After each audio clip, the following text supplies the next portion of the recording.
भारत के माननीय प्रधानमंत्री श्री नरेंद्र मोदी जी का सपना है कि हर किसान की आवक दुगुनी होनी चाहिए। ये सपना प्राकृतिक खेती यानी नेचुरल फार्मिंग से ही संभव है।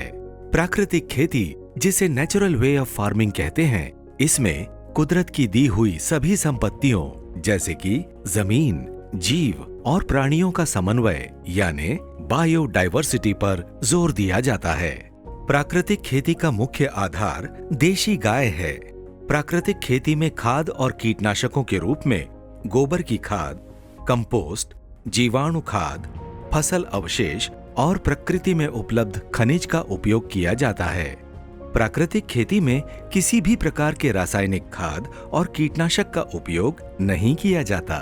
ओटलो एफपीओ प्राकृतिक खेती के लिए गुजरात के डांग जिले में एक जुम्बिश शुरू की है, जिसमें किसानों को प्राकृतिक खेती की समझ, बियारण और सलाह देकर प्राकृतिक खेती कराई जाती है और उसकी उपज को मार्केट में कैसे बेचा जाए उसकी भी व्यवस्था की गई है।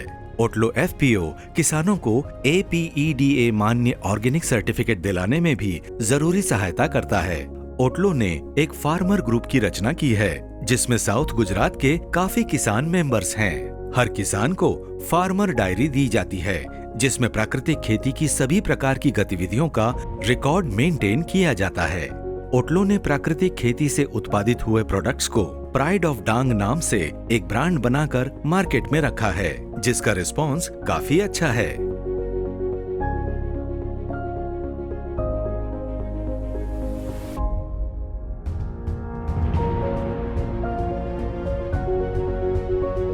અમે બ્રાહ્મી, અરીથા પાવડર, કઠોળ અને મધ અને રાગીનું જે નવી નવી આઇટમો છે એ બધી લીધી. ઓર્ગેનિક છે એટલા માટે બધી જ જે ઓલરેડી આપણે ઘરના વપરાશમાં આવે છે બધી જ છે અહીંયા ચીજ. ઓર્ગેનિક હળદર, મરચું પાવડર જે આપણે રોજે મસાલા યુઝ કરીએ એ બધા જ છે અહીંયા. અંબિકા હળદર ફાર્મની આ મારી ફર્સ્ટ વિઝિટ છે. એકચ્યુઅલી અહીંયા જે બધી હર્બલ પ્રોડક્ટ્સ છે અને જે સિટીમાં નથી મળતી કે કાળા મગ છે એ આપણને જનરલી સિટીની અંદર નથી મળતા. અને બીજું કે અંબિકા હળદર જે શોપ છે એની અંદર સખી મંડળ દ્વારા ચાલે છે અને સ્પેશિયલી એ મહિલાઓના ઉત્થાન માટે, જેથી એ લોકોને રોજગારી મળે એના માટે ચાલે છે. પરચેસ તો શોપિંગ તો કરી શકો, એની સાથે કોઈકને હેલ્પ પણ તમે કરી શકો.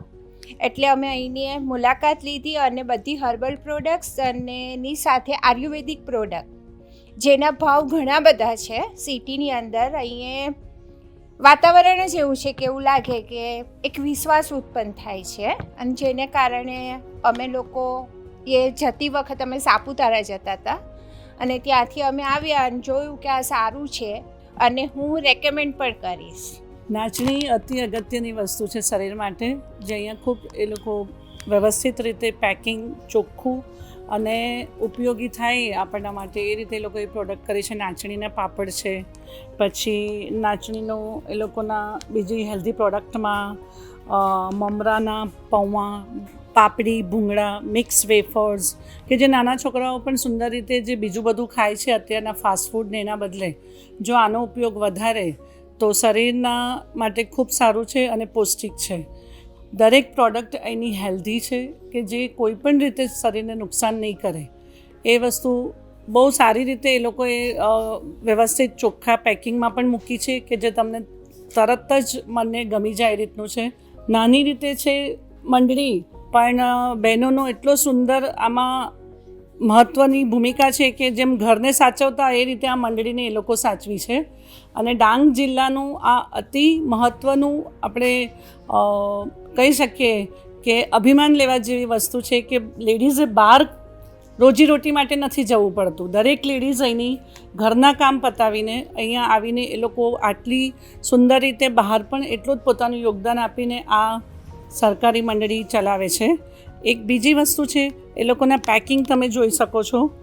સખી બ્રાન્ડ છે, ડાંગની પ્રખ્યાત સખી બ્રાન્ડ, જે ખૂબ સુંદર રીતે દરેકના ઘર સુધી પહોંચી શકે એવું છે. તો પ્લીઝ દરેક જણ આ જગ્યાએ જ્યારે પણ સાપુતારા જાઓ તો આ જગ્યાની વિઝિટ લેશો. હું આ જગ્યાએ અંબિકા હળદર ફાર્મમાં 3-4 વર્ષથી આવું છું, પણ આ બહેનોએ જણાવ્યું હતું મને કે અમે લોકો 10 વર્ષથી અહીંયા કામ કરીએ છીએ ત્યારે એ લોકો નાના નાના પેકિંગમાં નાનું નાનું કામ કરતા હતા નાની નાની જગ્યામાં. બટ હવે એ લોકોના સ્ટાફ મેમ્બર્સ પણ વધાર્યા છે અને એ લોકો ખૂબ સારી રીતે આગળ આવવા માંગે છે. પૂરી ગામ પ્રજા આમાં એક થઈને કામ કરે છે. એટલે મહત્ત્વની વસ્તુ એ છે કે આજે ઘરના કામ પતાવીને પણ લેડીઝો ભેગી થાય છે, બીજા બધા કામો બી પડતા મૂકીને આમાં ધ્યાન આપી રહી છે કે એ લોકોના ગામનું આગળ આવે, નામ થાય. પણ સુરતથી આવતા જતાં દરેક ગાડીઓ અહીંયા ઊભી રહે છે અને મુલાકાત લે છે. હું આજે 3-4 વર્ષથી આવું છું. આજે અમારા ગ્રુપ્સ ને એ બધા જોડે હું આવી છું, તો મેં એ લોકોને સજેસ્ટ કર્યું કે તમે એક વખત અહીંયા આવો, જુઓ વસ્તુ. અહીંયાની વસ્તુઓ એટલી બધી સારી છે અને ઓર્ગેનિક છે. દાખલા તરીકે મધ એટલું બધું સરસ આવે છે. એ લોકોની મહેનત છે કે જેના પૈસા છે, બટ એ લોકોની મહેનત એટલી બધી છે કે એની આગળ એની કિંમત વધારે નથી. એટલે દરેકે, હું માનું છું કે દરેકે આ રીતે આવવું જોઈએ અને ગામ લોકોને આગળ વધારવા જોઈએ. આજે આ બહેનો છે જે લોકોને હું પર્સનલી પણ ઓળખતી થઈ ગઈ છું, હવે હું એટલી વખત આવી છું, તો એ લોકોની મહેનત જે છે ને એના પરથી અમને લોકોને પણ ઇન્સ્પિરેશન મળે છે. આજે અમે લોકો સુરતમાં રહીને વર્ક કરીએ છીએ, શહેરમાં રહીને વર્ક કરીએ છીએ, તો એક ઇન્સ્પિરેશન મળે કે આટલા બધા વર્કલોડ ખેતી કરે છે એ લોકો ઘરકામ કરે છે, છતાંય એ લોકો આટલું બધું વર્ક કરે છે. તો દરેક જનતાના લોકોને હું એવું કહી શકું કે તમારે એ લોકોને એપ્રિશિએટ કરવું જ જોઈએ અને આ વસ્તુને આગળ વધારવી જ જોઈએ. અમારું સાપુતારાથી વઘઈ રસ્તા પર છે અંબિકા હળદર ફાર્મ. પહેલાં અમે હળદરનું સ્ટાર્ટિંગ કર્યું તો હળદર રોપી, લીલીમોરા માર્કેટમાં આપી તો એનો ભાવ નહીં આવ્યો એટલે માર્કેટવાળાએ થોડી ફેંકી દીધી, બગડી ગઈ એમ કરીને. એટલે પછી મનમાં વિચાર આવ્યો કે હવે શું કરીશું એમ, કારણ કે મહેનત વધારે કરવાની ને માર્કેટવાળા પૈસા નહીં આપે, એટલે વિચાર કરતા હતા કે શું કરીએ. એવામાં પછી અમને વિચાર આવ્યો કે ચાલો હળદર કાપી ને સૂકવીને દળીએ ને પછી વેચીએ. એટલે અમે હળદર કાપી, સૂકવી અને 3 કિલો જેટલી અમે વેચી. પછી બીજા વર્ષે હિંમત હારી ગયા એટલે બંધ કરી દીધું. તો જેમણે પણ હળદર લીધી એમણે પાછું કીધું કે બેન તમારી હળદર અમને આપો. તો એ વર્ષે અમે હળદર જ નથી કરી. એટલે પછી થોડી હિંમત આવી કે ચલો કસ્ટમર માંગે છે તો પાછા કરીએ. તો નહીં નફો નહીં ખોટ, પણ હિંમત નહીં હાર્યા. પછી હિંમત એકવાર આવી ગઈ એટલે પાછું અમે સ્ટાર્ટ કર્યું ને ધીમે ધીમે કરીને 3 કિલો 5 કિલો હવે આજે ટન બધું હળદર અમારે જાય છે. હવે એના માટે આપણે લેબરની જરૂર પડે. તો હવે લેબર બીજાને બોલાવીએ એના કરતાં અમે સખી મંડળ 13 અમે ઊભું કર્યું કે ચાલો સખી મંડળના બહેનો આપણે ભેગા થઈએ ને કામ કરીએ. એટલે એ મંડળવાળા બહેનો પણ અમારી જોડે મતલબ અમારું સારો સપોર્ટ કર્યો. એ લોકોએ મંડળ કરી 11 બહેનનું મંડળ છે અમારું ને એમણે પેકિંગ, સાફ સફાઈ ને એવી રીતે એ લોકો કામ કરે.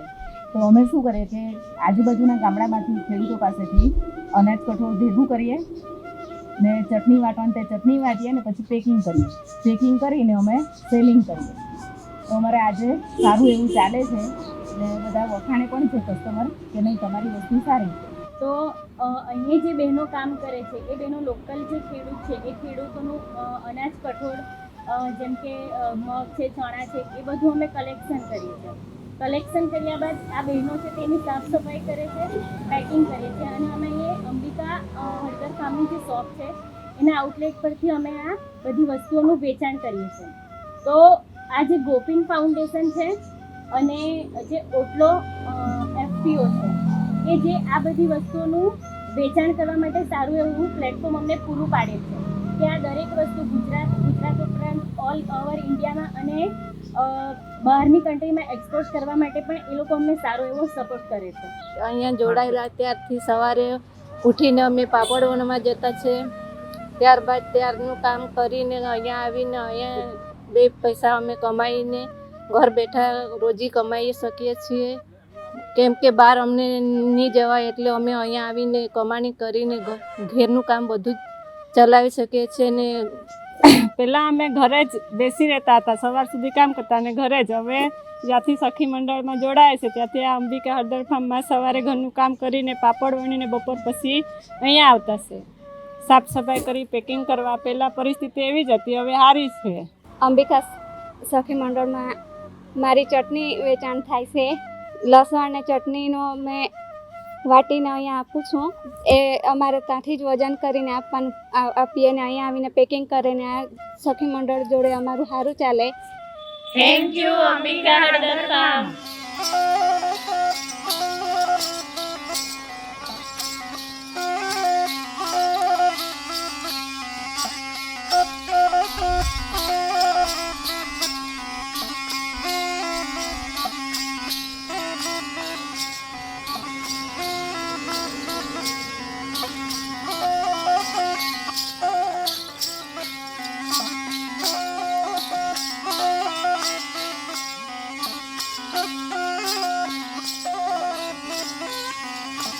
This is my first time visiting Ambika Haldi Farm, and I would recommend it to everyone.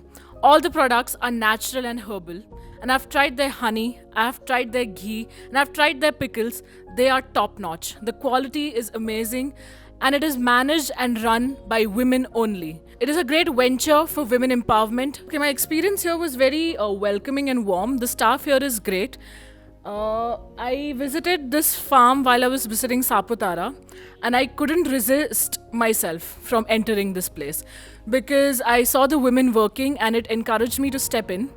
And also the products here are very well managed and they are very clean and hygienic, and also they are very healthy for yourself. So please do visit Ambika Haldi Farm. डांग गुजरात का पहला tribal district है जो chemical free natural farming कर रहा है। डांग जिले में 311 गांव हैं, जिसमें 2,80,000 की बस्ती निहित है। डांग में भील, कुकड़ा और वारली जाति के लोग रहते हैं, जो मुख्यतः खेती से अपना गुजारा करते हैं और प्राकृतिक खेती कई सालों से करते आ रहे हैं। આ હળદર કાચી હળદર છે, શેલમ જાતિની હળદર છે। હજુ એ પરિપક્વ થવામાં 3 મહિનો બાકી છે, અને જ્યારે કાચી એને વેચવાની હોય ને તો આ ટાઈપની એને કાઢી અને એને સાફ સફાઈ કરી અને માર્કેટમાં મૂકી। અત્યારે એના ભાવ પણ સારા છે અને આ ટોટલી ઓર્ગેનિક છે, જેટલી પણ હળદર છે એટલી। આનો 3-4 મહિના પછી આનો ગ્રોથ લગભગ 1-1.5 કિલોની આજુબાજુ થાય છે, અને જો પરિપક્વ થઈ ગઈ તો આમાંથી પાવડર પણ બનાવવામાં આવે છે, જે પાવડર અત્યારે આપણા શોપ પર સેલમ તરીકે મૂકવામાં આવે છે। प्राकृतिक खेती से डांग जिले के किसानों को आत्मनिर्भर करना है। प्राइड ऑफ डांग ये कोशिश करता है जिससे प्राकृतिक खेती की व्यवस्था और बिक्री की श्रृंखला प्रस्थापित हो।